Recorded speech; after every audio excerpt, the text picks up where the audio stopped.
BJP शासित दिल्ली नगर निगम ने अब बुलडोजर का मुंह शाहीन बाग की तरफ मोड़ने की तैयारी लगभग पूरी कर ली है।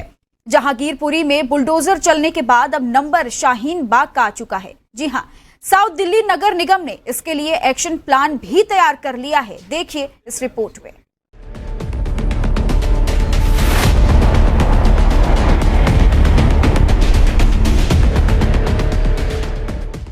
जहांगीरपुरी में चले बुलडोजर का बवाल अभी थमा भी नहीं था कि एक और विवाद को हवा मिलती नजर आ रही है।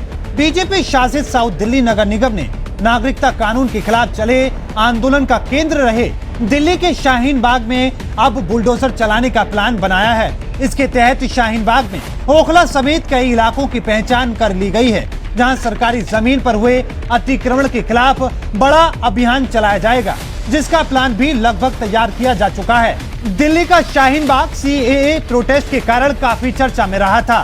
देखिए, खाली शाहीन बाग और ओखला नहीं है, ये मतलब बहुत जो कई वार्डों को हमने चिन्हित किया जहाँ इंक्रोचमेंट मेजर है, उसमें एक अपना तिलक नगर वेस्ट जोन के अंदर हमारा विष्णु गार्डन भी है। वहाँ पे भी मोस्टली रोहिंग्याओं ने और बांग्लादेशियों ने काफ़ी सरकारी ज़मीन पर अतिक्रमण कर कब्जा किया और वहाँ पे बहुत सारे इलीगल काम भी होते, तो वो जगह भी हमने आइडेंटिफाई की है।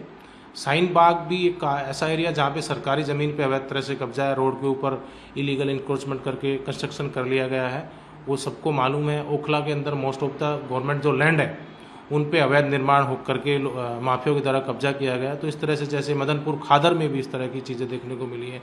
जसोला के अंदर कुछ एरिया में, सरिता विहार में कई जगह पर इस तरह की अतिक्रमण किया गया है, संगम विहार में भी इस तरह का अतिक्रमण किया। तो ये सब एरिया हमने आइडेंटिफाई किए और जो नॉर्मल इंक्रोचमेंट है, जो लोगों ने सड़क पर किस तरह से कोई कब्जा कर लेते टेम्परेरी, तो उसको तो हमारा जनरल ब्रांच लगातार हर महीने प्रोग्राम करके लगाता रहता।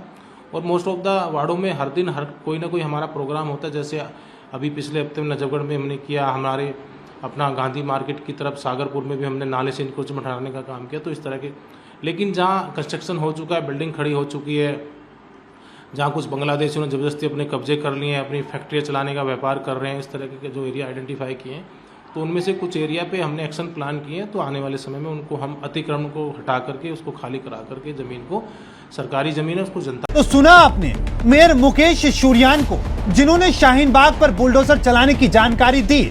मुकेश शुरियान का दावा है कि विभागों को तारीखें बता दी गई हैं, 1 महीने का प्लान दिया गया है। कहा जा रहा है कि अतिक्रमण के साथ साथ वहाँ अवैध निर्माण और लूटपाट की भी घटनाएं हो रही हैं। उनमें संदिग्ध रोहिंग्या और बांग्लादेशी घुसपैठियों का हाथ हो सकता है। ऐसे में नगर निगम का मानना है कि कार्रवाई से न केवल अतिक्रमण को खत्म किया जाएगा, बल्कि अपराधों में भी कमी आ सकती है। MCD में बीजेपी का दबदबा है और पार्टी बांग्लादेशी घुसपैठियों के खिलाफ सख्त रुख अपनाए हुए है। माना जा रहा है कि दिल्ली बीजेपी प्रदेश अध्यक्ष आदेश गुप्ता के कहने के बाद बीजेपी शासित दिल्ली नगर निगम ने बुलडोजर चलाने का इरादा जताया है। इसके बाद ही आदेश गुप्ता ने आम आदमी पार्टी पर आरोप लगाते हुए कहा कि सरकार के समर्थन से ही घुसपैठिए दिल्ली के अलग अलग इलाकों में अतिक्रमण किए हुए हैं। अब इस मामले में सियासत भी शुरू हो चुकी है। देखना होगा कि आगे ये बुलडोजर और कहां तक पहुंचता है। ब्यूरो रिपोर्ट, आज 9 न्यूज।